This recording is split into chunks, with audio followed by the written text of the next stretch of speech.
రాష్ట్ర సమావేశానికి అతిథులుగా చేసినటువంటి వివిధ సంఘాల నాయకులు, శాసన కార్యకర్తలు, అలాగే చదువుల సరస్వతి మానస పుత్రికలు, పుత్రులు, ఒక చిన్న గ్రామంలో మధ్యతరగతి కుటుంబంలో చిన్న సన్నకారు రైతు కుటుంబాల్లో జన్మించి 500 పైన 580 మార్కులు సాధించినటువంటి చదువుల తల్లులకు స్వాగతం. అలాగే చేసినటువంటి ఉద్యమకారులు అందరికీ స్వాగతం పలుకుతూ అదిగో తొడిగారు నాకు వేసుకోవాలి. నాకేమి నా చేతికి ఉంగరాలు అదేమి ఉండవు. నేను సాదా సీదాగా ఉంటా. అంటే ఇష్టం ఉండదు, పని చేయటం మాత్రమే నాకు ఇష్టం. నాకు సందర్భంలో మా భార్య అంటూ ఉండేది, ఈ పుస్తకాలని వీటిని చేసుకుంటే పోయేది కదా, పొద్దున్నే తెల్లవారులు 3కి లేట్ వేసి పని చేసుకుంటా ఉంటే నాకు నిద్ర సరిపోవడం లేదు, టైం ఉండదు, పాడు ఉండదు. అంటే ఈ వ్యవస్థలో అవమానం పడిన వాళ్ళం, అవమానంతో ఎదిగిన వాళ్ళం, ఈ వ్యవస్థలో సాధించాలనేటువంటి రాజకీయ నాయకులు, ప్రభుత్వ అధికారులు సహకారం లేకుండా ఈ వ్యవస్థలో సాధించి తీరాలనే ఒక పట్టుదల, కసి ఉండటం కారణం అనేక అవమానాలు. ఒక తహసీల్దార్ దగ్గరికి వెళ్తే నేను చేతులు కట్టుకునే 30 సంవత్సరాల క్రితం. ఇప్పుడు నాకు జిల్లా స్థాయి అధికారులన్నా వాళ్ళ నా దగ్గర నా ముందు చేతులు కట్టుకుంటారని అన్నా, కానీ అలాంటి ప్రజాస్వామ్యంలో అలాంటి వ్యవస్థలు కూడా మనకు ఉన్నాయి. హైకోర్టు కానీ, లోకాయుక్త కానీ, హ్యూమన్ రైట్స్ కానీ, సమాచార చట్టం కానీ ఈ దేశంలో న్యాయం చాలా ఖరీదైంది, చాలా లోతైనది, చాలా క్లిష్టమైనది. ఈ వ్యవస్థలో రాజకీయ నాయకులు వాళ్ళు తప్పితే సామాన్యులకి అందుబాటులో నేను ఈ ప్రజాస్వామ్యం ఉంది. ఏ అధికారి కూడా సమాధానమే చెప్పరు. అసలు సమాధానం చెప్పకపోగా మీ పొలాన్ని మీ పక్క వాళ్ళకి రాసేస్తారు. అలాంటి కేసులు ఎన్నో వస్తూ ఉంటాయి మన దగ్గరికి. హైకోర్టు ఆర్డర్లు ఉంటాయి, అయినా ఈ పొలాన్ని వేరే వాళ్ళకి డబ్బులు తీసుకుని అలాంటి ఎక్కిచ్చేస్తూ ఉంటారు. అలాంటి సందర్భాలు వేలాది. మీ వ్యవసాయ భూమిని ప్రభుత్వ భూమిగా నమోదు చేస్తారు. సోమవారం కూడా కలెక్టర్స్లో చూస్తే మా పిల్లకి మా అమ్మాయి కట్నం ఇచ్చాము, మా పొలం రిజిస్టర్ కావాలి, అదేమో ప్రభుత్వ భూమిగా నమోదయ్యింది, నేను 10 ఏళ్ళ నుంచి తిరుగుతూ ఉన్నాను, 12 ఏళ్ళ నుంచి తిరుగుతూ ఉన్నాను, కలెక్టర్లు మారుతున్నారు కానీ మా పని మాత్రం, మా సమస్య మాత్రం తీరటం లేదు అనేవారు నేను ఎంతో 100,000 మందిని చూస్తూ ఉంటాం. దేశంలో ఒక కళ్ళు లేని వ్యక్తి నడుస్తూ వెళ్తూ ఆ రోడ్డు రిపేర్ చేస్తూ అక్కడ తవ్వుతారు. ఆ కళ్ళు లేని వ్యక్తికి కనపడకపోవడం కారణంగా దెబ్బలు తగ్గుతాయి, అతను కోర్టులో వేస్తాడు. ప్రభుత్వం గొయ్యి తగ్గింది, నాకు తెలియదు, నాకు నష్టపరిహారం ఇవ్వాలని. నేను అక్కడ ఈ రోడ్డు తవ్వుతా ఉన్నాం, రిపేర్ చేస్తా ఉన్నాం, బోర్డు పెట్టాం అని సమాధానం చెప్తారు కోర్టులో. నాకు కనపడదు కదా. ఖచ్చితంగా లండన్లో ఏ కోర్టులో తెలియదు కానీ నష్టపరిహారం కట్టించమని. విదేశాల్లో గుడ్డి వాళ్లకు ఉన్నటువంటి చైతన్యం ఈ దేశంలో కళ్ళన్న వాళ్ళకి లేదని చెప్తా ఉంటారు. మా ఆర్టీఐ క్లాసులు పెద్ద స్టోరీ చెప్తుంటారు సమాచార కమిషనర్. ఆర్టీఐ చట్టం వచ్చిన కొత్తలో రామోజీ సిటీలో 2 రాష్ట్రాలకి సమావేశం జరిగినప్పుడు మిగతా దేశాల్లో గుడ్డి వాళ్ళకు ఉన్న చైతన్యం, కళ్ళు లేని వాళ్ళకు ఉన్న చైతన్యం ఈ దేశంలో కళ్ళు ఉన్న వాళ్ళకి లేదు. ఇక్కడ ఏం జరిగినా సరే ఏ ప్రభుత్వ అధికారి సమాధానం చెప్పరు. నమాజ్ జరుగుతుందని మైకాపడం జరిగింది. ఈ దేశంలో చట్టం రూపకల్పన జరగడానికి ప్రతిపాదనని జయప్రకాష్ నారాయణ నుంచే వెళ్ళాయి. ఆంధ్రప్రదేశ్ నుంచి చట్టం రూపకల్పన జరగడానికి పనిచేసినటువంటి దేశంలో వ్యక్తుల్లో ఒకరైనటువంటి మిత్రులు, చట్టం కార్యకర్త శ్రీ గౌరవనీయులు శ్రీ దాసరి ఇమానుయేల్ గారిని సభా వేదికని అలంకరించవలసిందిగా ప్రార్థిస్తాను.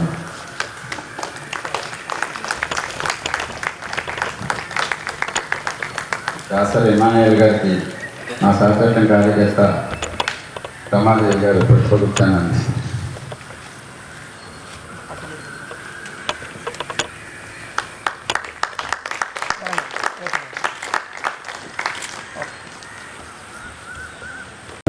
చేసినటువంటి ఉయ్యూరు మార్కెటింగ్ గారి మాజీ చైర్మన్, అలాగే ప్రస్తుత చెరుకు మండలి చెరుకు అభివృద్ధి మండలి అధ్యక్షులు శ్రీ రాజుపేట రామచంద్రరావు గారిని వేదిక మీద రాసుకుంటూ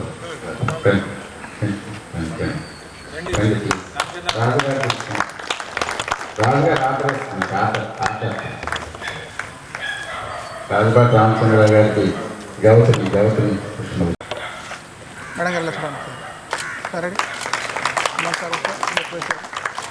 కొండలరావు గారిని వేదిక మీద రావాల్సిందిగా కోరుతాం.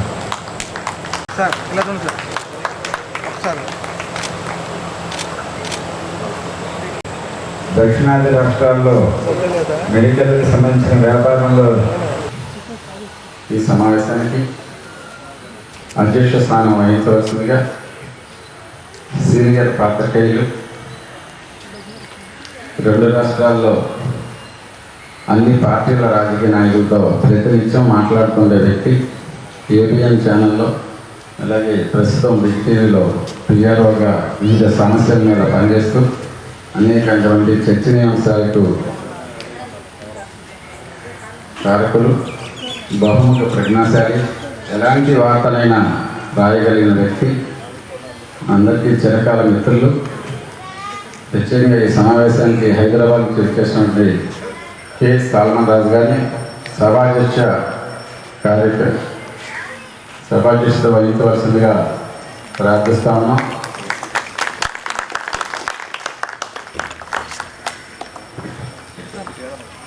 బొల్లా శివపార్వతి గారు సాల్మన్ రాజు గారికి పుష్పగుచ్చాన్ని అందిస్తారు.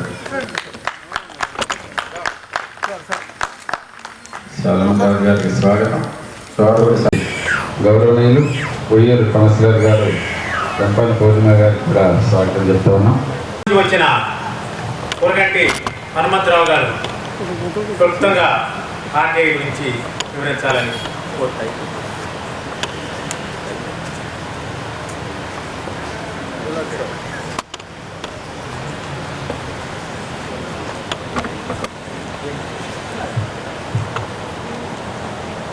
సభాధ్యక్షులు కె సాల్మన్ రాజు గారికి, అలాగనే మా చిరకాల మిత్రుడు 2009 నుంచి నాకు బాగా పరిచయం జంపాల శ్రీనివాస్ గౌడ్ గారు. ఇంకా చాలా గ్యాప్ తర్వాత మళ్ళీ కమిటీలు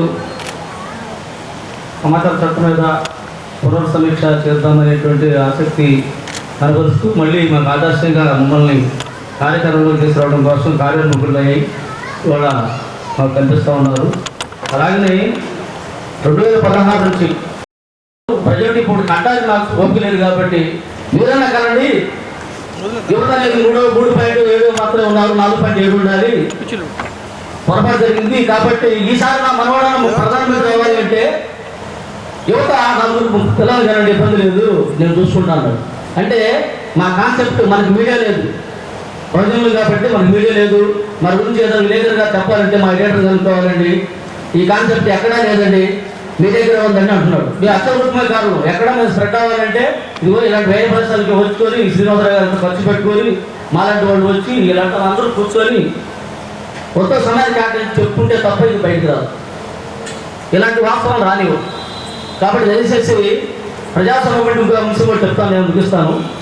ప్రజలు, పాలక వర్గాలు, ప్రభుత్వ యంత్రాంగం 3 వర్గాల సంక్షిప్త స్థానమే ప్రజాస్వామ్యం. కానీ ఇప్పుడు గెలిచిన తర్వాత నా పార్టీ వాళ్ళు నా గవర్నమెంట్ అంటున్నారు పాలక వర్గాలు. అసలు మనకి భారతీయ పీపుల్ అని ఉంటే వాళ్ళు అది మర్చిపోయారు.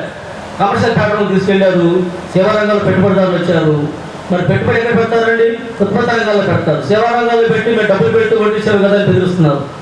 మాలాంటి కార్యకర్తలు కూడా చాలా మంది కేసులు పెట్టి పెట్టారు. ఈ సందర్భంగా చెప్పేది ఏంటంటే కులగణన తప్పనిసరి జరగాలి. జరిగిన తర్వాత ఏం జరుగుతుందంటే మా యొక్క ప్రేమని వక్రీకరించి గత గవర్నమెంట్లో అంటే గత ఎన్నికల్లో ఇప్పుడు జగన్మోహన్ రెడ్డి గారు 60 మంది బీసీలకు సీట్లు ఇచ్చాను నేను అని తన సామాజిక వర్గాలు కాకుండా బీసీలకు ఇచ్చి బీసీలకి ఓసీలకు పోటీ చేయించారు. మేము అడిగాం, అయ్యా ఒక బీసీ సక్సెస్ఫుల్గా వెళ్ళాలంటే బీసీ టు బీసీ వాడు కదా ఏబీసీలో అప్పుడే వస్తాడు బీసీ వాడు. నువ్వు రాజకీయ చైతన్యంగా ఉంటూ పురాల మీద పోటీ పెట్టి ఎమ్మెల్యే గెలుచుకోండి అంటే ఎక్కడ గెలుస్తారు అని చెప్పి ప్రశ్నించాం, మౌనం ఇచ్చాడు. ఇప్పుడు వీరు కూడా ఏం చేస్తున్నారంటే రేపు మేము అడిగాం, ఖచ్చితంగా రిజర్వ్ చేయాలి బీసీల్లో. మాకు ఉన్నటువంటి దౌర్భాగ్యం అంటే 42% ఉన్నారని చెప్పారు, 20% రిజర్వేషన్ బీసీలు తీసుకున్నారు. అక్కడ ఈబీసీ కింద 10% అంటే 10% రిజర్వేషన్ తీసుకున్నారు. ఈ దుర్మార్గం అంటే మోడీ గారు భయపడుతున్నాడు. అందుకని తెలంగాణ వద్దు వద్దు వద్దు అంటూ ఖచ్చితంగా ఈరోజు ప్రమాదం జరిగింది, ఈ మాట నేను చరిత్ర గిరిని అవుతానని చెప్పి యూటర్న్ తీసుకొని పార్లమెంట్లో దాన్ని బిల్ పాస్ చేయించాడు. ఖచ్చితంగా ఈ టైంలో దీన్ని అడ్వాంటేజ్ తీసుకొని ఏ కులానికి కులం మన జనాభాని తీసుకొని మా జనాభా లెక్కల ప్రకారం మాకు ఎమ్మెల్యే సీట్లు ఇవ్వాలి అంటే ఆంధ్ర రాష్ట్రంలో బీసీలకి 64 సీట్లు వస్తాయి, 64 వస్తాయి 178లోని.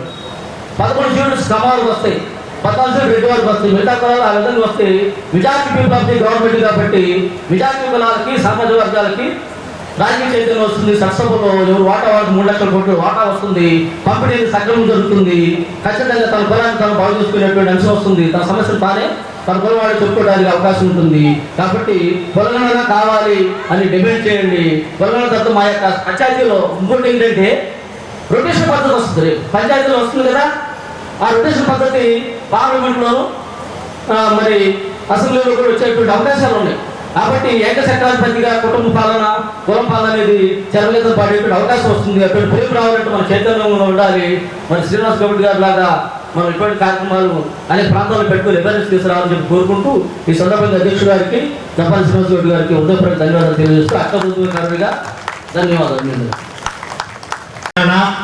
దాని యొక్క ప్రాధాన్యత, ప్రాముఖ్యత, ప్రయోజనం గురించి 2 నిమిషాలు అయినప్పటికీ చాలా సవివరంగా చెప్పారు. మాకు సంబంధించి మరొక విషయం కూడా చెప్పారు. పత్రికల్లో కానీ మీడియాలో కానీ ఏదైనా రాయాలన్నా ఏదైనా ప్రసారం చేయాలన్నా మా ఎడిటర్ గారు అనుమతి కావాలండి, యజమాని గారు అంగీకరించాలండి. నాకైనా సత్యం వాస్తవం. గత 40 ఏళ్ళుగా సుమారుగా ప్రింట్ మీడియాలోనూ ఎలక్ట్రానిక్ మీడియాలోనూ పనిచేస్తున్న నాకున్న కొద్దిపాటి అనుభవంతో వాస్తవాలని మీ ముందు అంగీకరించక తప్పని పరిస్థితి. బ్రతుకుదేవు కోసం మేము పనిచేస్తున్నామే కానీ మా ఆలోచనలను మా అభిప్రాయాలను స్వేచ్ఛగా రాసే అవకాశం పత్రికలలో ప్రసారం చేసే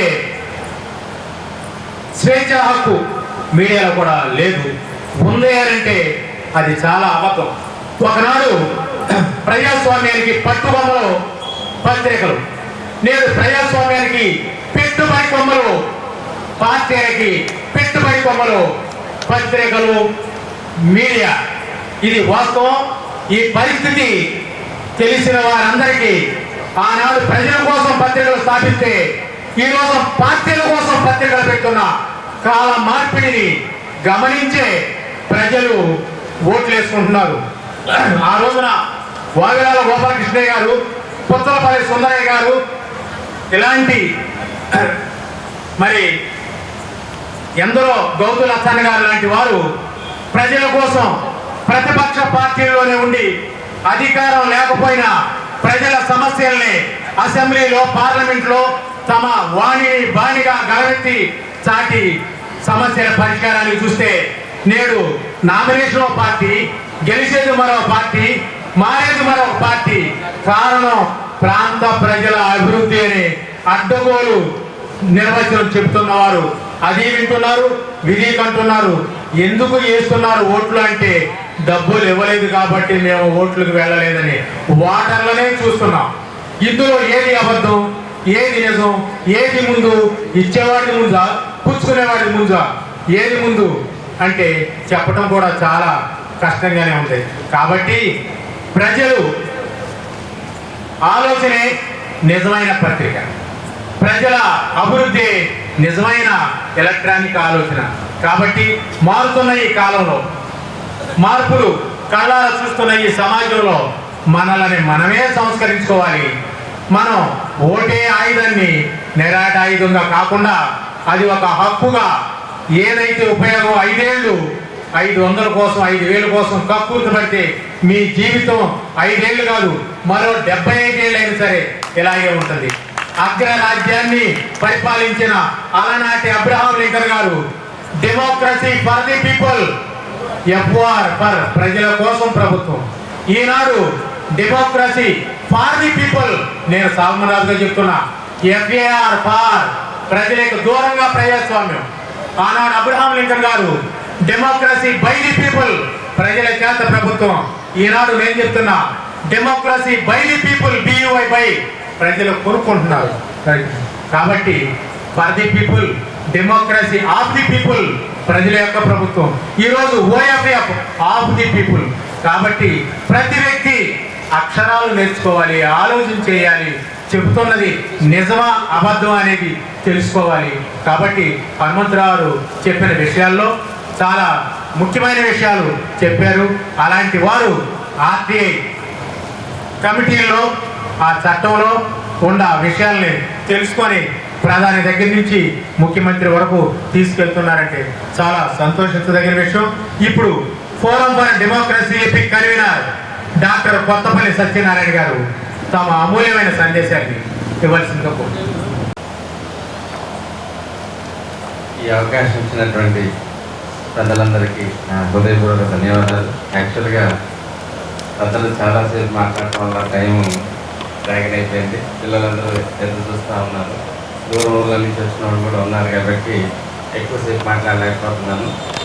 నాకు ఈ అవకాశం ఇచ్చినందుకు ధన్యవాదాలు. నేను ఫోరం ఫర్ డెమోక్రసీ ఏపీ కన్వీనర్గా చాలా కేసుల్ని మేము ఆర్టీఐ ద్వారా ఛేదించినటువంటివి ఉన్నాయి. అలాగే పెద్దవారు జంపటి శ్రీనివాస గౌడ్ గారి ఆదర్శంగా తీసుకునే మేము ఈ సంస్థలోకి వచ్చాం. నేను యాక్చువల్గా డాక్టర్ని, ఎండి డాక్టర్ సత్యనారాయణ ఎండి. మా పిల్లలిద్దరూ కూడా డాక్టర్సే. నా 3వ కొడుకు చిన్నవాడిని కూడా క్లాక్ ఎగ్జామ్స్ రాయించి సమాజానికి ఇక్కడి నుంచి సుప్రీంకోర్టు వరకు కూడా సేవ అందించడం కోసం, ఉచితంగా సేవ అందించడం కోసం, మంచి లాయర్గా తయారు చేయడం కోసం మనమే తయారు చేసాం. ఫ్యూచర్లో మన వాళ్ళు ఎవరైనా సరే హైకోర్టు, సుప్రీంకోర్టులో ఏదైనా కేసు నుండి వాదించడం కోసం, ఉచిత సర్వీస్ చేయడం కోసం మా వాళ్ళని ఇప్పటి నుంచే ట్రైనింగ్ ఇచ్చి ఆ విధంగా సర్వీస్ అందించాలని చెప్పేసి నేను సంకల్పించి మేము ఈ నిర్ణయం తీసుకున్నాం. థ్యాంక్ యూ సార్, ధన్యవాదాలు నన్ను ఈ అవకాశం ఇచ్చినందుకు. ఒక అడ్వకేట్ని ఈ సంస్థ కోసం, కేసుల కోసమే సమయాన్ని కేటాయించాలనే నిర్ణయాన్ని కూడా తీసుకోవటం మనందరం చాలా సంతోషించదగిన విషయం. ఇప్పుడు ఫోరం ఫర్ డెమోక్రసీ విజయవాడ పట్టణ అధ్యక్షురాలు శ్రీమతి హేమలత గారిని తమ సందేశాన్ని ఇవ్వాల్సిందిగా కోరుతున్నాను. ఇలాంటి అవకాశం వేదిక నడిపించిన పెద్దలు, ఈ కార్యక్రమాన్ని జయప్రదం చేయడానికి వచ్చిన తల్లిదండ్రులు, అలాగే విద్యార్థులు, గ్రామస్తులందరికీ ధన్యవాదాలండి. ఇప్పుడు ఆర్టీఐ మన యొక్క హక్కులు గురించి చాలా విషయాలు మనం తెలుసుకున్నాము. మా ఇంట్లో కూడా ఒక లాయర్ ఉన్నారండి. మా పాప ఎల్ఎల్ఎం అయిపోయింది, తను కూడా జాబ్ చేస్తుంది. నేను కూడా నువ్వు కూడా ఖాళీ ఎందుకు ఉండాలి మమ్మీ అని నన్ను కూడా ఇప్పుడు చదివిస్తున్నారు. నెలలు చేస్తున్నాను అనమాట కాంగ్రెస్ సిద్ధార్థలో. అయితే మనము ఇందా సారు జనరల్గా మాట్లాడేటప్పుడు చాలా విషయాలు మొత్తం క్లుప్తం చేశారు శ్రీనివాసరావు గారు. అంతా గమనిస్తున్నాను. ఎన్రోల్మెంట్ గురించి, అలాగే పిల్లల చదువు గురించి, సామాజిక బాధ్యతల గురించి చాలా వివరంగా చక్కగా చెప్పి ఉన్నారు. మనం కూడా రాజ్యాంగం తెలుసుకోవాలి. ఫస్ట్ ఆఫ్ ఆల్ అసలు రాజ్యాంగం అన్నారు. రాజ్యాంగంలో ఏముంది, దానిలో ఏ హక్కులు ఉన్నాయి, మనం ఏ హక్కులు పొందుకుంటున్నామో, ఏ హక్కులను మనం సద్వినియోగం చేసుకుంటున్నామో, ఏ హక్కుల వద్ద మనం ముందుకు వెళ్తున్నాము అనే అంశాన్ని ప్రతి ఒక్క కుటుంబంలో, అంటే ఏదలాగా అనుకోవచ్చు, ప్రతి ఒక్క రిలీజన్లో వాళ్ళ ఇంట్లో ఏవైతే పవిత్రమైనవి ఉంటాయో, ఒక ముస్లింకు ఖురాన్, ఒక క్రిస్టియన్కి బైబిల్, హిందువులకి భగవద్గీత ఎంత పవిత్రమైందో అంతకంటే పవిత్రమైన గ్రంథము భారత రాజ్యాంగం. భారత రాజ్యాంగంలో ఉన్న అంశాలను, ప్రాథమిక విధులను, అలాగే మానవ హక్కులను హ్యూమన్ రైట్స్, వాటి విలువలను కూడా మనం తెలుసుకోవాలి, మన పిల్లలకు తెలియజేయాలి. నేనైతే ఒకటి అనుకున్నా, ఇది ప్రోగ్రామ్ స్టార్ట్ అయ్యే ముందు మనం ఒక రాజ్యాంగ పీఠికను పాటిస్తే ఎంత బాగుండేదో అనిపించింది నాకు. అంటే సార్ నాకు పరిచయం లేదు, ఇప్పుడే నాకు జస్ట్ పరిచయము అన్న హనుమంతరావు అన్న నన్ను తీసుకురావడం జరిగింది. ప్రతి ఒక్కరు ఈ సమయంలో ఎవరైనా అందరికీ చేతిలో సెల్ ఫోన్స్ ఉన్నాయి. ఒక్కసారి గూగుల్లోకి వెళ్ళి రాజ్యాంగ పీఠికలను అందరికి వస్తుంది. ఒక్క 2 నిమిషాలు అందరూ నిలబడి రాజ్యాంగ పీఠికను ప్రతి ఒక్కళ్ళు ఒకే కంటంతో, ఒకే మాటతో, ఒకే భావంతో చదువుదామని నాకు ఆశ. సార్ చేద్దామా? ఒక్క నిమిషం. ప్రతి ఒక్కరు దయచేసి నిలబడి మీ యొక్క ఫోన్లు ఓపెన్ చేసి దానిలో రాజ్యాంగ పీఠిక గురించి ఉండండి. ఆ రాజ్యాంగ పీఠిక ఏంటంటే భారత రాజ్యాంగానికి లోపలికి వెళ్ళేటప్పుడు ఒక కీ లాంటిది అనమాట. ఆ కీలో ఏంటి? డెమోక్రసీ ఉంది, సావర్నిటీ ఉంది, రిపబ్లిక్ ఉంది, ప్రతి ఒక్క అంశం దానిలో ఉంది. లిబర్టీ అంటే మనిషి ఎలా జీవించాలి, మనకున్న హక్కులు ఏంటని పరిపూర్ణమైన విషయాన్ని దానిలో తెలిసాయి అనమాట. అందుకే ఇప్పుడు చదువుకునే పిల్లల విషయంలో నేను చాలా గర్విస్తున్నాను. అమ్మా మీరు చదువుకున్నారు, మంచి మార్క్స్ తెచ్చుకున్నారు, అందరూ కంగ్రాచులేషన్. పత్రికలు ఈ కార్యక్రమాన్ని ఇంత సక్సెస్ఫుల్ చేసిన శ్రీనివాస్ గారికి ధన్యవాదాలు తెలియజేస్తున్నాను. మీ అందరూ కూడా ఇక్కడి నుంచి ప్రతిసారి ప్రతిరోజు భారత రాజ్యాంగంలో ఉన్న హక్కులను, మానవ హక్కులను ఎన్ని ఒకసారి తెలుసుకోవాల్సిందిగా, అలాగే ఎన్విరాన్మెంట్ పర్యావరణ ప్రొటెక్షన్ ఎన్విరాన్మెంట్ గురించి కూడా మనం తెలుసుకోవాలి. ఎందుకంటే ప్లాస్టిక్ మనం ఎక్కువ యూజ్ చేస్తున్నాం, దానివల్ల మనకి భూమి యొక్క పరిణామాలు చాలా తీవ్రంగా వెళ్ళిపోయింది. ఫ్యాక్టరీ నుంచి వచ్చే pollution, air pollution, water pollution, ప్రతిదీ ఇది కూడా మనం మన ఇళ్లలో ప్రతిదీ తీసుకోవాలి. ఎందుకంటే ప్లాస్టిక్ మీరే అవాయిడ్ చేయాలి. సమాజానికి అదొక సేవ. మన రాబోయే తరంలో, మన రాబోయే జనరేషన్కి మనకి ఇచ్చే గిఫ్ట్ అదే. మనం ఆస్తిని ఇచ్చిన ఏది ఇచ్చిన నిలవలే. ఆరోగ్యం ఉంటేనే ఏదైనా, ఆరోగ్యం లేకపోతే ఏమీ ఉండదు. ఈ విషయాన్ని కానీ దృష్టిలో పెట్టుకోవాలని ఈ చిన్న అవకాశం ఇచ్చిన పెద్దలకు ధన్యవాదాలు తెలుసుకుంటూ థ్యాంక్ యూ సో మచ్. ఇలా కృతజ్ఞతలమ్మా హేమంత్ గారు, చాలా చక్కని విషయాలు వివరించారు. ఇప్పుడు additional joint collector retired S S Raju garu మాట్లాడవచ్చు. పెద్దలకు, వేదిక మీద ఉన్న పెద్దలు అందరికీ కూడా నమస్కారాలు. నేను అనుకోకుండా ఈ కార్యక్రమానికి రావడం జరిగింది. జంపాన శ్రీనివాస్ గౌడ్ గారు, నేను మచిలీపట్నంలో కలెక్టరేట్లో పనిచేస్తున్నప్పుడు చాలామంది ఆయన ఇంకా రాలేదు ఏంటా ప్రజావాణి కార్యక్రమం కానీ, వచ్చాడంటే ఏదో ఇచ్చాడు, ఏదో ఒకే ప్రాబ్లం పట్టుకొస్తాడని భయపడేవాడు, ఇలా ఉండేవాడు. అప్పటి నుంచి ఆయనతో నాకు పరిచయము. ఈరోజు ఆయన ఆధ్వర్యంలో ఇక్కడ ఈ ప్రోగ్రాం జరుగుతుందని నేను వేరే ప్రోగ్రాం కూడా మాత్రమే ఇటు రావడం జరిగింది. ఒక నిమిషం ఏంటంటే, ఇప్పుడు అందరూ కూడా ఈ ఆర్టీ యాక్ట్ గురించి చెప్పారు. ఎందుకంటూ ఈ సమస్యలు పరిష్కారం కాకపోవడం వలన మనం ఆర్టీ యాక్ట్ మనం ఆశ్రయించాల్సి వస్తుంది. సమస్యలు పరిష్కారం కావడానికి ముఖ్యంగా మన హక్కులు, మనకున్నటువంటి దానికి సంబంధించిన అధికారాలు, హక్కులు మనకు తెలుసుకోగలిగితే అప్పుడు దాన్ని పరిష్కారం చేసుకోవడానికి మార్గం మనం అన్వేషించాల్సి వస్తుంది. కాబట్టి ముందుగా మనకి చట్టం ద్వారా మనకు వచ్చే హక్కులు అనేది మనం తెలుసుకోవాల్సిన అవసరం ఉంది. అలాగే ఒక ప్రజావాణి కార్యక్రమం, ప్రజా సమస్యల పరిష్కార వేదిక జరుగుతుంది కదా. 100 అర్జీలు వస్తే అందులో 80 అర్జీలు రెవెన్యూ డిపార్ట్మెంట్ వస్తాయి. అది మీ అందరికీ తెలుసు. ఎన్ని సంవత్సరాలు పోయినా కానీ అవి తిరిగి మళ్ళీ వస్తూ ఉంటాయి. కారణం ఏంటంటే అది పూర్తిగా సమస్యను పరిష్కారం చేయటం లేదు. కాబట్టి దానికి అనేక కారణాలు ఉన్నాయి. ముఖ్యంగా అర్జీదారుని యొక్క ఆయనకి తెలియకపోవడం, దాన్ని ఎలా సాధించుకోవాలంటే తెలియకపోవడం. తర్వాత ఇంకో విషయం చెప్పాలంటే యథా రాజా తథా ప్రజ అని కూడా చెప్పాల్సి వస్తుంది. పై అధికారి కనుక గట్టిగా ఉండి అతని దగ్గర వచ్చినటువంటి అర్జీని ఎందుకు పరిష్కారం చేయలేదు అడిగిన రోజు దాదాపుగా పరిష్కారం అవుతుంది. నేను ఇచ్చిన అర్జీ ఏమైంది అని అడగగలిగినటువంటి ధైర్యము ఇతనికి కూడా, అర్జీదారునికి కూడా రావాలి. అధికారులందరికీ నేను చెప్పేది ఏంటంటే, కాగితం ఇచ్చి ఊరుకోవడం కాదు, దాన్ని రసీదు తీసుకోవాలా. అప్పుడే మీరు తిరిగి అడగగలరు. లేకపోతే నువ్వు ఎప్పుడు ఇచ్చావు నాకు అర్జీ, నాకు ఇవ్వలేదు, అసలు నువ్వెవరు నాకు తెలియదు అని కూడా అనే అవకాశం ఉంది. కాబట్టి అర్జీదారుడు ఎవరన్నా కానీ తన అర్జీని ఆఫీస్కి వచ్చినప్పుడు దానికి రసీదు ఇచ్చే కార్యక్రమం ఉండాలా, అది ఖచ్చితంగా ఇన్సిస్ట్ చేయాలి మీరు. అలాగే డేట్తో సహా మీరు ఇవ్వాలా, డేట్తో సహా రసీదు తీసుకోవాలా. 4-5 కాగితాలు ఇచ్చినప్పుడు మీరు 4-5 కాగితాలు ఇచ్చి కలిపి ఒక మంచిగా ఇచ్చారనుకోండి, ఒక కొన్ని నెలల తర్వాత చేయవాడు. ఆఖరికి ఎందుకు చేయలేదంటే అందులో ఒక కాగితం లాగేసి 3 కాగితాలు వచ్చినాయండి, అసలు కాగితం ఇవ్వలేదండి అని వాళ్ళు చెప్తారు. కాబట్టి అర్జీ ఇచ్చినప్పుడు క్రింద 1+3 ఇన్ని పేజీలు నేను ఇచ్చాను అని చెప్పి ఇచ్చి రసీదు తీసుకుంటేనే తర్వాత మీరు ఇవ్వగలరు. ఎందుకంటే డిపార్ట్మెంట్లో ఉన్నవాడిని కాబట్టి జరిగినాయి కాబట్టి నాకు ప్రత్యక్షంగా ఎక్కడెక్కడైతే ఇట్లాంటి అవకాశాలు ఉన్నాయో అవి నేను చెప్తున్నాను. కాబట్టి ముఖ్యంగా దాని యొక్క పూర్వాపరాలు తెలుసుకొని మనం అడగచ్చా లేదా, అడిగితే దానికి ఎంత కాల పరిమితి అనేది కూడా ఉంది. ఇవన్నీ అయిపోయిన తర్వాత ఫైనల్గా జిల్లా కలెక్టర్ గారి దగ్గరికి వెళ్ళి అప్పుడు కూడా పరిష్కారం కాకపోతే మీరు ఆర్టీ యాక్ట్ని మీరు దాన్ని బేస్ చేసుకొని తీసుకోవడానికి అవకాశం ఉంది.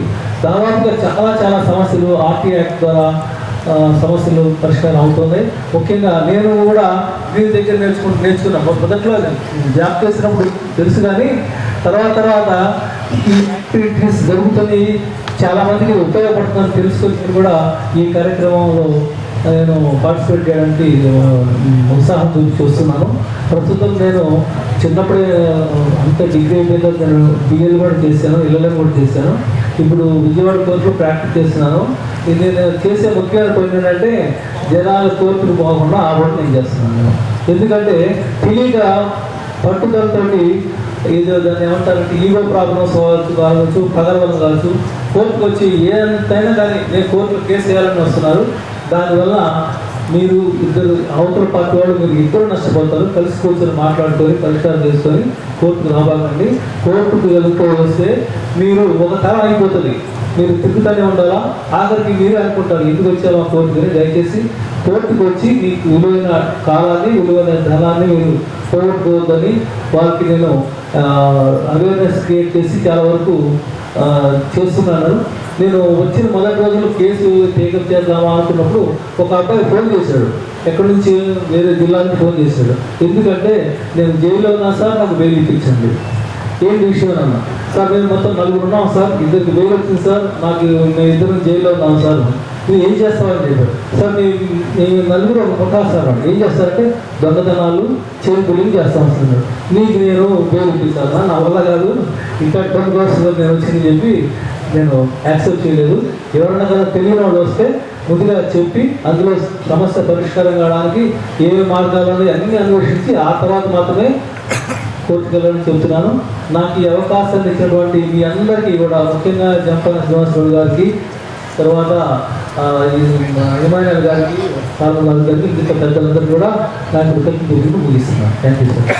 కోర్టు బయటే అనేక విషయాలు పరిష్కారం చేసుకోవడం వల్ల ప్రతీకారాలు పెరగకుండా, ఆర్థిక ఖర్చులు రాకుండా ఉంటాయనేది చెప్పకనే చెప్పారు.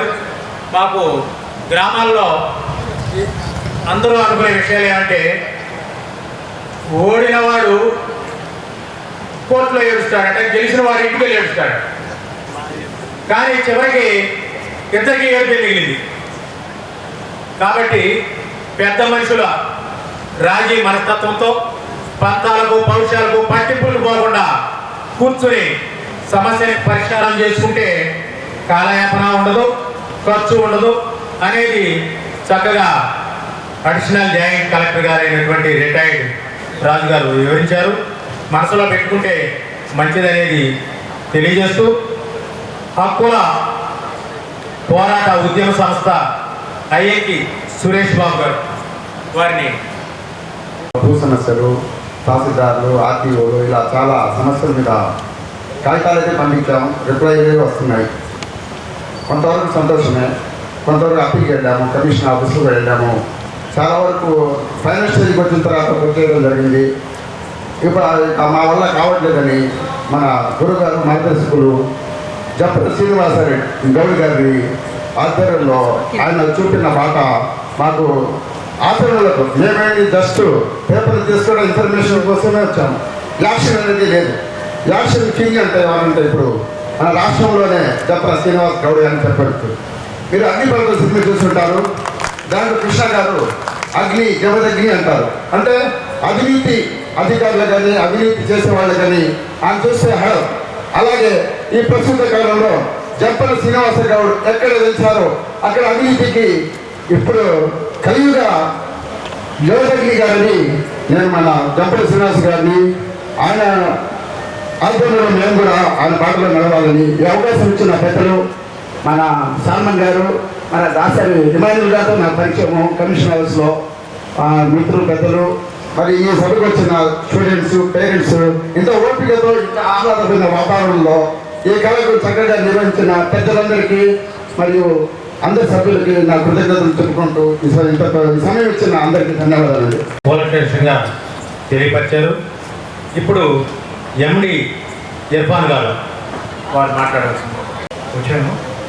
నేను స్నేహితులు నజీర్ గారు, సౌరవన్ రెడ్డి గారు, అబ్దుల్ రహీం గారు, మేము ఫ్రెండ్స్ లాగా ఉండి ఆర్టీఐ సంబంధించిన కానీ ఎవరికైనా రిక్వైర్మెంట్ ఉన్నాయి కానీ ఏదైనా నీడ్స్ ఉంటే కనుక మేము రిప్రజెంట్ చేస్తూ ఉంటాము.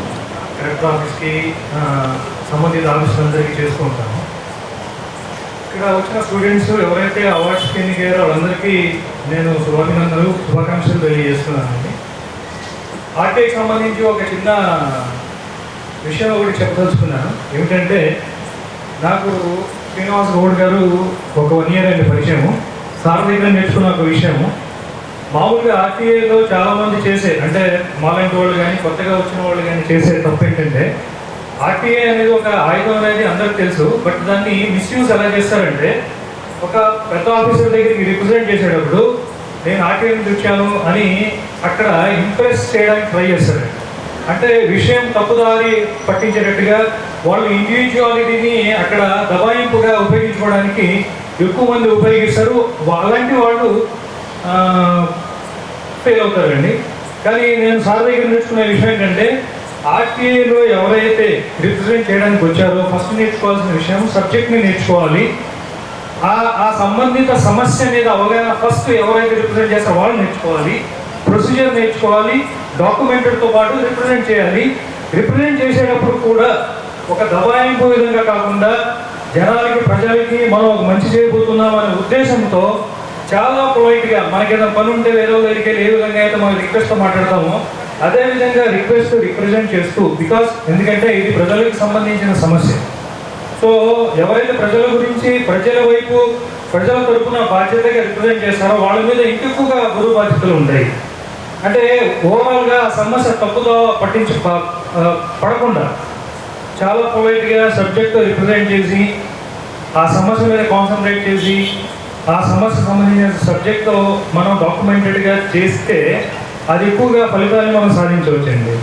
అంటే ఇక్కడ ఇండివిజువాలిటీని పక్కన పెట్టేసి ఇది ఒక ఆర్టీఐ అంటే చాలా పెద్ద ఆయుధమే, కానీ అన్యాయం జరిగినప్పుడు మీరు సబ్జెక్ట్ పేపర్స్తో పాటు రిప్రజెంట్ చేసినప్పుడు అది ప్రతి ఆయుధం అవుతుందండి. కన్సర్న్ ఆఫీసర్స్ ప్రజలందరికీ రెస్పెక్ట్ ఇవ్వడానికి కారణం ఏంటంటే, వీళ్ళందరూ ఒక సమస్యని ఏ విధంగా అయితే ఆఫీసర్స్ ముందు తీసుకెళ్ళాలో ఆ విధంగా తీసుకెళ్ళారు. కాబట్టి ఇందాక మన అసిస్టెంట్ కలెక్టర్గా చేసిన సార్ గారు చెప్పారు, అంటే శ్రీనివాస్ గౌడ్ గారు వస్తుంటే మాకు ఒక విధమైన క్యూరియాసిటీ, ఏ సమస్య తీసుకొస్తారు, ఏం నేర్చుకోవచ్చు అనేది వాళ్ళు ఎదురు చూసేవాళ్ళంట. అంటే నేను ఏం నేర్చుకున్నానంటే, ఎవరు ఆర్టీఏ రిప్రజెంట్ చేసినా కానీ అలాంటి సబ్జెక్టు వెళ్తే డెఫినెట్గా మనకి సంఘంలో రెస్పెక్ట్ ఉంటుందండి, ఆఫీసర్స్ రెస్పెక్ట్ ఇస్తారు, సమస్యను కూడా సానుకూలంగా పరిష్కరించబట్టారు.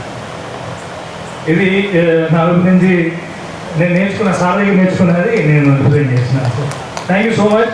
నాకు ఈ అవకాశం ఇచ్చిన శ్రీనివాస్ గౌడ్ గారికి, సభాధ్యక్షులు సాల్మన్ రాజు గారికి, ముఖ్య అతిథి దాసరి ఇమానుల్ గారికి, ఇక్కడ అందరూ వచ్చిన తల్లిదండ్రులు, స్టూడెంట్స్ అందరికీ ధన్యవాదాలు తెలుపుకుంటూ ముగిస్తున్నాను. Thank you so much. Abdul Rahim గారిని మాట్లాడవలసింది కోరుతున్నాను. అయితే అన్ని యాక్టుల్ని మనం ప్రజల ముందు తీసుకెళ్లాల్సిన బాధ్యత గవర్నమెంట్కి ఉంది. కానీ కొన్ని యాక్ట్లు ప్రజలకి అందరికీ తీసుకొస్తే ప్రభుత్వంలో పనిచేయలేదు కాబట్టి కొంచెం వెనకబడి కొంచెం స్లోగా వాటిని ప్రమోట్ చేయడానికి అవకాశం ఉంది. కానీ ఇలాంటి ఆర్టీఐని ఎక్కువగా ప్రమోట్ చేయాలంటే శ్రీనివాస్ లాంటి ఇలాంటి సంస్థలు ఎక్కువ రావాలి. కెనాల్ అవేర్నెస్ ఇలాంటి గ్రామ సభలు లాంటివి ఇలాంటి పెట్టి ప్రతి గ్రామంలో కూడా ఇలాంటి యాక్టివిటీని నిర్వహిస్తే కొద్దిగా దేశం మొత్తం అవగాహన వస్తుంది. అవగాహన వచ్చినప్పుడు అంటే ఏదైనా సమస్య వచ్చినప్పుడు సాల్వ్ చేసుకోవడానికి మంచి అవకాశంగా జరగడం అవుతుంది. అంటే ఇప్పుడున్న అవకాశాల్లో కమ్యూనికేషన్ గ్యాప్ ఎక్కువ ఉంది. ఆ కమ్యూనికేషన్ గ్యాప్ తగ్గించాలంటే ఇట్లాంటి సభలు డైరెక్ట్ సభల్లో ప్రతి గ్రామంలో నిర్వహిస్తే బాగుంటుందని నా ఉద్దేశం. ఈ అవకాశం ఇచ్చిన శ్రీనివాస్ గౌడ్ గారికి విషయాన్ని వివరించారు. బేతపూడి మనోహర్ గారిని మాట్లాడవలసిందిగా కోరుతున్నాను. It's very good act and చాలా ఎఫెక్టివ్గా ఉపయోగపడుతూ ఉండేది. ఈ మధ్య కాలంలో దాన్ని గవర్నమెంట్స్ ఉద్దేశపూర్వకంగా బలహీనపరుస్తున్నాయి. ఆ విషయాలు సార్స్ అందరికీ కూడా తెలుసు. ఎస్పెషల్లీ థర్డ్ పార్టీ ఇన్ఫర్మేషన్ అనేటువంటి ఒక సింపుల్ కండిషన్ పెట్టేసేసి ఆర్టీఐ ద్వారా ఏ విధమైనటువంటి సమాచారం బయటకు రాకుండా చేస్తున్నారు. థర్డ్ పార్టీ ఇన్ఫర్మేషన్ అనేటువంటి చిన్న కండిషన్ అనమాట. థర్డ్ పార్టీ ఇన్ఫర్మేషన్ అయితే కనుక ఇన్ఫర్మేషన్ ఇవ్వాల్సిన అవసరం లేదు అనేటువంటిది. అండ్ వెరీ లేటెస్ట్గా కూడా యాక్చువల్గా నా పాలసీ మీద నేను లోన్ తీసుకోవడం కోసం అని చెప్పి మా మచిలీపట్నం బ్రాంచ్ 1 ఆఫీస్కి వెళ్తే అండ్ ఈరోజు సిస్టమ్ ఎలా ఉన్నది అని అంటే ఎల్ఐసిలో లోన్ అనేటువంటిది పాలసీ మీద లోన్ అనేటువంటిది 15 గంట 20 నిమిషాలు డిస్బర్స్ అయిపోతుంది. బ్యాంక్ అకౌంట్లోకి డబ్బులు పడిపోతాయి. అయితే ఒక అత్యవసరమైనటువంటి అవసరం నిమిత్తం నేను నా లోన్ అకౌంట్ నా పాలసీ మీద లోన్ కోసం అని చెప్పి మచిలీపట్నం బ్రాంచ్ 1కి వెళ్ళాను నేను. అండ్ ఇక్కడ చెప్పాల్సినటువంటి విషయం ఏంటంటే ఆ పాలసీ మీద నేను ఆల్రెడీ చాలా లక్షలు అప్పు తీసుకుని ఉన్నాను. దట్ మీన్స్ నేను ఒక సీనియర్ పేషెంట్ అన్నమాట. Senior patient is sometimes I good doctor. So ఆ విధంగా ఎల్ఐసిలో లోన్ ఏ విధంగా డిస్బర్స్ అవుతుంది అనేటువంటిది నాకు తెలుసు. కాబట్టి నేను ఆ డిస్బర్స్ చేసేటువంటి వాళ్ళందరినీ కూడా రిక్వెస్ట్ చేశాను, కొద్దిగా అర్జెంట్ అంటే కొద్దిగా 12 గంటల లోపు డిస్బర్స్ అయ్యేటట్లు చూడండి అని చెప్పి నేను రిక్వెస్ట్ చేశాను. యాక్చువల్లీ 3 వ్యక్తులు దాన్ని ప్రాసెస్ చేయాలి. దాన్ని 2 వ్యక్తులు అయితే నేను రిక్వెస్ట్ చేశాను, అయినా కానీ అతను రిజెక్ట్ చేశాడు. అండ్ నెక్స్ట్ డే మార్నింగ్ నేను 10:50కి వెళ్తే అప్పుడు జస్ట్ వితిన్ 5 minutes దాన్ని ప్రాసెస్ చేస్తాడు అన్నమాట. అంటే అక్కడ ఏం జరిగింది అంటే ల్యాబ్స్ ఆఫ్ సర్వీస్ అనేటువంటి సరిగ్గా ప్రొవైడ్ చేయలేదు ఎల్ఐసి వాళ్ళు. దాని మీద నేను ఆర్టీఐ కింద అడిగాను అన్నమాట. అసలు ఎల్ఐసిలో ఉన్నటువంటి ప్రొసీజర్స్ ఏంటి ఎక్సెట్రా అండ్ ఏ విధమైనటువంటి ప్రొసీజర్ ఫాలో అవ్వాలా అండ్ ఎందుకు లేట్ జరిగింది అనేటువంటిది. అండ్ ఇప్పటి వరకు కూడా వాళ్ళు నాకు సమాచారం ఇవ్వలేదు. సింపుల్గా వాళ్ళు రిజెక్ట్ చేసినటువంటి కండిషన్ ఏంటంటే అందుకే అంత బలంగా నేను చెప్పగలుగుతున్నా. మీరు అడిగినటువంటిది థర్డ్ పార్టీ ఇన్ఫర్మేషన్. నేను అడిగినటువంటి 3 క్వశ్చన్స్ ఏంటి అని అంటే ఏ విధంగా లోన్ డిస్బర్స్ చేస్తారు అండ్ లోన్ డిస్బర్స్ చేసే ప్రాసెస్లో ఎవరెవరి ప్రమేయం ఏమిటి అండ్ ఫైనల్గా ఎవరైతే నా లోన్ ప్రాసెస్ని డిలే చేశారో అప్పుడు మిగతా గవర్నమెంట్స్ కానివ్వండి ఇన్ఫర్మేషన్ తలుచుకోకపోతే చాలా సింపుల్గా ఉపయోగిస్తున్నటువంటి కారణం ఏంటి అని అంటే థర్డ్ పార్టీ ఇన్ఫర్మేషన్ అని అంటున్నారు. యాక్చువల్గా నేను ఈ విషయం మీద కొంత క్లారిఫికేషన్ అనేటువంటిది నాకు కావాలి. So I put forward this information to you. ఈ అవకాశం ఇచ్చినందుకు thank you so much. Manohar గారు అడిగిన ఒక విషయాన్ని వివరిస్తాను. చేయడానికి ఎన్ని లోన్లు ఇచ్చారు అది సంఖ్యతో కూడా చెప్పవచ్చు. ఆయన అడిగింది డీటెయిల్స్ అన్నీ కూడా పేర్లతో చెప్తే థర్డ్ పార్టీ అవుతుంది. ఎన్ని చేశాడనే ఒక సంఖ్యని చెప్పవచ్చు. దానికి ఏమి థర్డ్ పార్టీగా ఎప్పుడు పలానా సుబ్బారావు గారికి వెంకటేశ్వరికి సుబ్బమ్మకి ఎవరికి ఇచ్చారనేది మనం అడగట్లా. మీరు ఎన్ని ప్రాసెస్ చేశారనేది చెప్పాలి. ఎందుకు ఆ అంకి చెప్తే అతను డ్యూటీలో ఎన్ని ప్రాసెస్ చేయాలనేది రేపు కోచింగ్ చేస్తారనే భయం. అతని డ్యూటీని అతను మర్చిపోయాడు. అందుకని ఖచ్చితంగా సమాచార చట్టంలో సెక్షన్ 4(1)B ఏముంటుందంటే ప్రతి అధికారి యొక్క అధికారం ఏంటి విధులు ఏంటి అనేది ఉంటుంది. విధులు మెన్షన్ చేయాలి. సుమోటో డిస్క్లోజర్ అంటాం. స్వచ్ఛందంగా వెల్లడి చేయాలి. మీరు ఆ కార్యాలయం యొక్క 4(1)B అడగండి లేదా ఫస్ట్ ఆర్బీకి వెళ్ళండి. ఖచ్చితంగా వాళ్ళు ఆ సమాచారం ఇవ్వాల్సిందే ఇస్తారు. Okay thank you. గురించి తెలిసినా తెలియకపోయినా ఈరోజు ఈ నూతన కమిటీ నియామకం ఏర్పాటు విషయాల్లో ఆసక్తిగా విన్నటువంటి హాజరైన మీ అందరికీ మరొకసారి కృతజ్ఞతలు.